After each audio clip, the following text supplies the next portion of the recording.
기도하겠습니다. 우리를 돌보시는 은혜의 하나님, 간밤에 또 평안한 하루를, 편안한 밤을 보내게 하시고, 또 이렇게 주님 앞에 저희를 불러주심에 감사합니다. 주님께서 저희를 늘 돌보시니 저희가 주님 안에서 기뻐하며 주님 안에서 평안한 가운데 늘 살아가게 하심에 감사합니다. 저희가 더욱 주님께 가까이 나아갈 수 있는 저희의 신앙의 모습이 되게 하여 주시옵소서. 오늘 하루도 세상에 나아가기에 앞서 먼저 주님 앞에 나아가기 위해 이 자리에 모였습니다.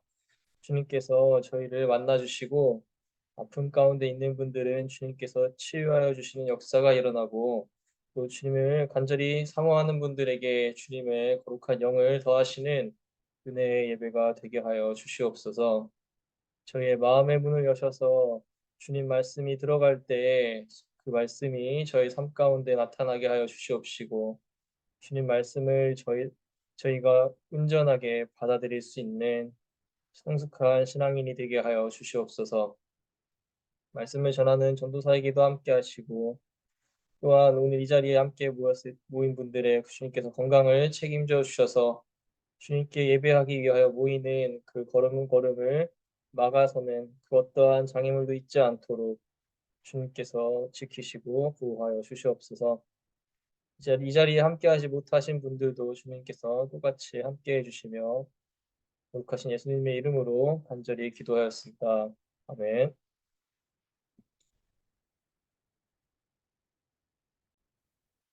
오늘 함께 나누실 말씀은 갈라디아서 5장 13절부터 26절까지의 말씀입니다. 제가 읽을 때 여러분들도 마음속으로 함께 읽어주시면 감사하겠습니다. 형제자매 여러분, 하나님께서는 여러분을 부르셔서 자유를 누리게 하셨습니다. 그러나 여러분은 그 자유를 제 욕망을 만족시키는 구실로 삼지 말고 사랑으로 서로 섬기십시오.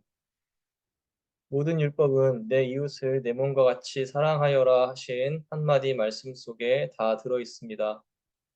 그런데 여러분이 서로 물어뜯고 잡아먹고 하면 피차 멸망하고 말 터이니 조심하십시오.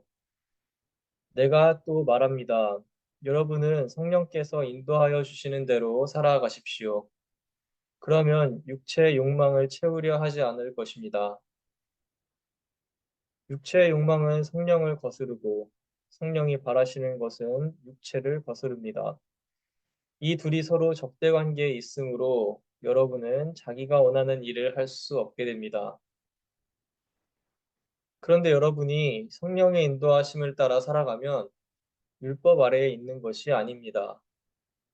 육체의 행실은 환히 드러난 것들입니다. 곧 음행과 더러움과 방탕과 우상 숭배와 마술과 원수 맺음과 다툼과 시기와 분냄과 분쟁과 분열과 하당과 질투와 술 취함과 흥청망청 먹고 마시는 노름과 그와 같은 것들입니다. 내가 전에도 여러분에게 경고하였지만 이제 또다시 경고합니다. 이런 짓을 하는 사람들은 하나님의 나라를 상속받지 못할 것입니다. 그러나 성령의 열매는 사랑과 기쁨과 화평과 인내와 친절과 선함과 신실과 온유와 절제입니다. 이런 것들을 막을 법이 없습니다. 그리스도 예수께 속한 사람은 정욕과 욕망과 함께 자기의 육체를 십자가에 못 박았습니다. 우리가 성령으로 삶을 얻었으니 우리는 성령이 인도해 주심을 따라 살아갑시다. 우리는 잘난 체하거나 서로 노엽게 하거나 질투하거나 하지 않도록 합시다. 아멘.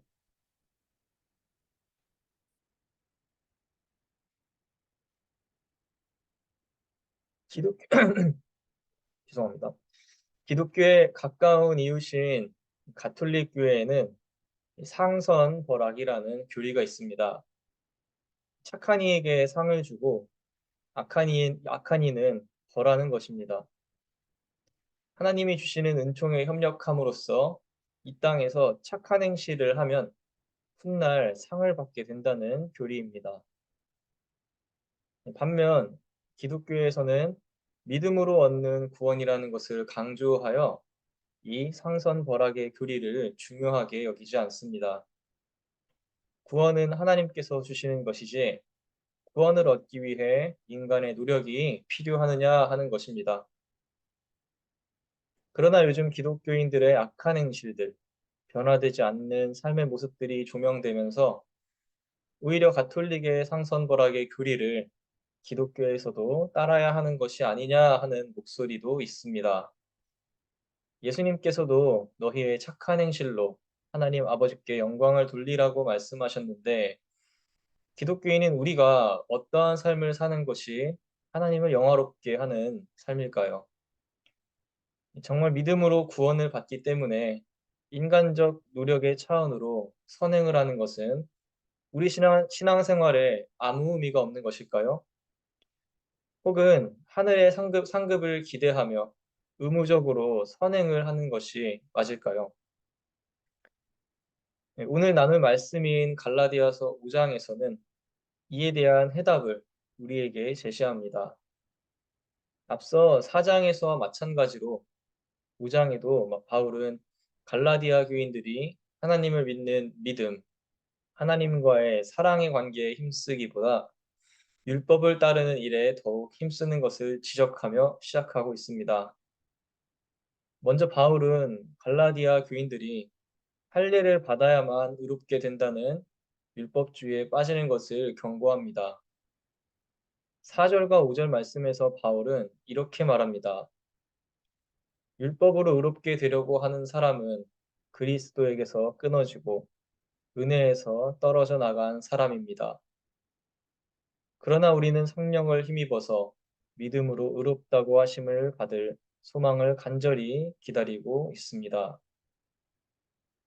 많은 기독교인들이 이 대목을 통해서 우리에게 선행과 같은 인간의 행위는 중요하지 않다.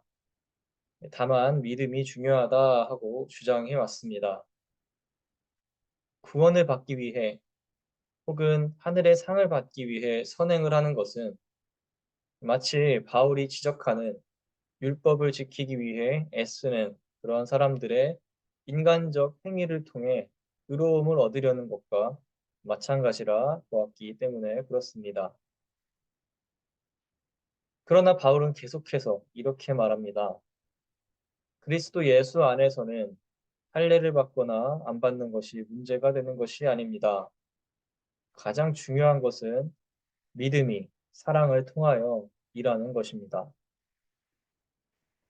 여기서 중요한 말은 바울이 강조한 것처럼 믿음이 사랑을 통하여 일하는 것입니다. 믿음이 사랑을 통하여 일하게 한다는 것은 우리의 믿음이 믿음으로 끝나는 것이 아니라 실제적인 삶의 모습으로, 다시 말해 사랑의 모습으로 우리 삶 가운데 나타나고 일하게 해야 한다는 말입니다.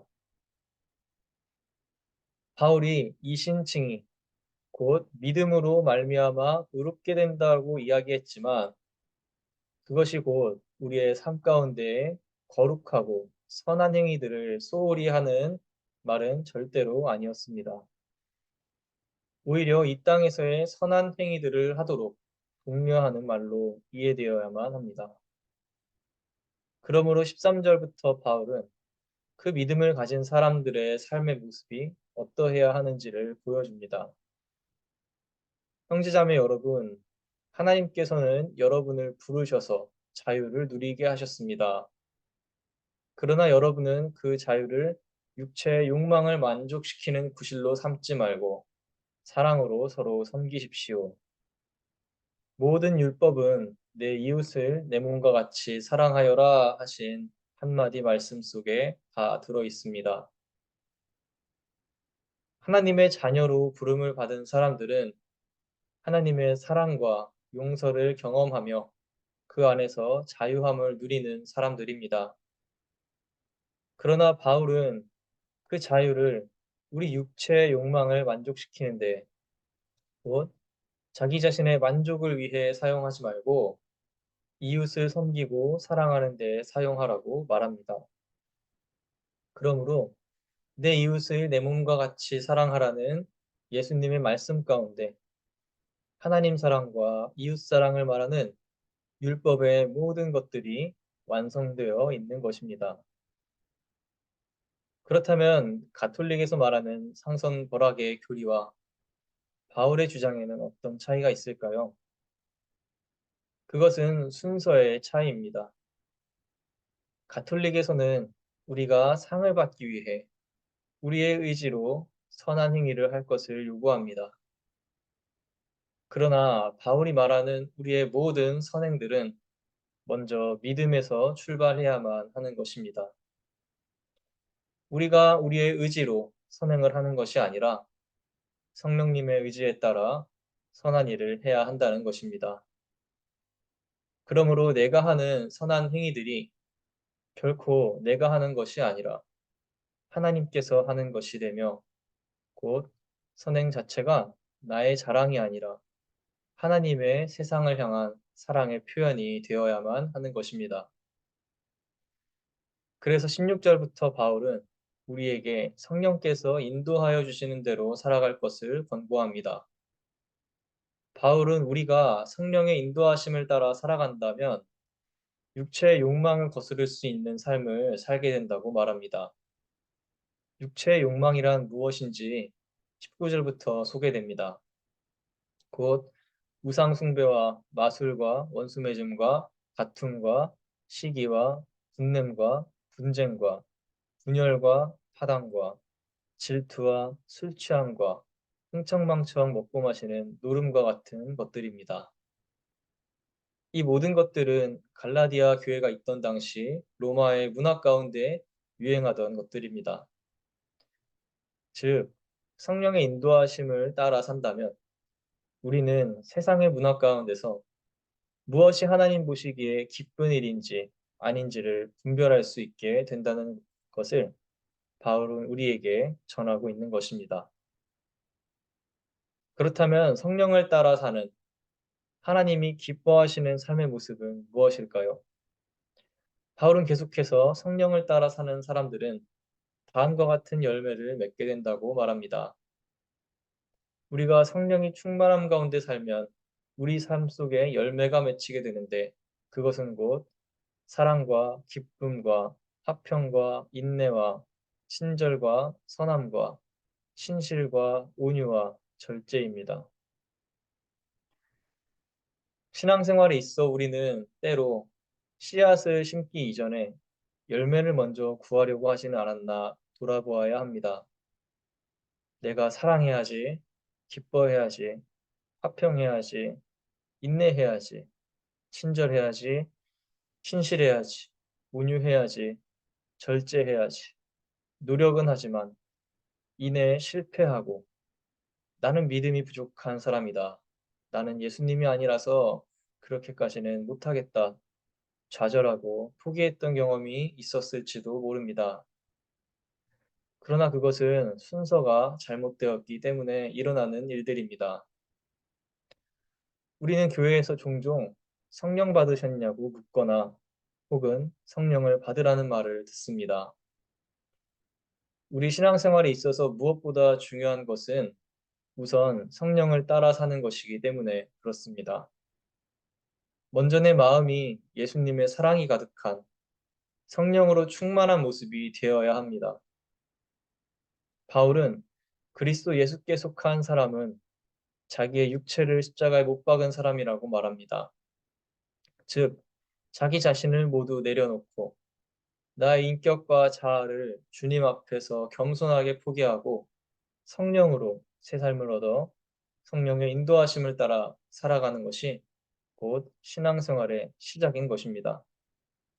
그리고 그렇게 성령의 인도하심을 따라 주님께서 주시는 구원의 감격과 기쁨 가운데 신앙생활을 할 때 우리는 우리가 노력하지 않아도 자연스럽게 우리의 말과 행동에서 성령의 열매가 맺히게 될 것입니다.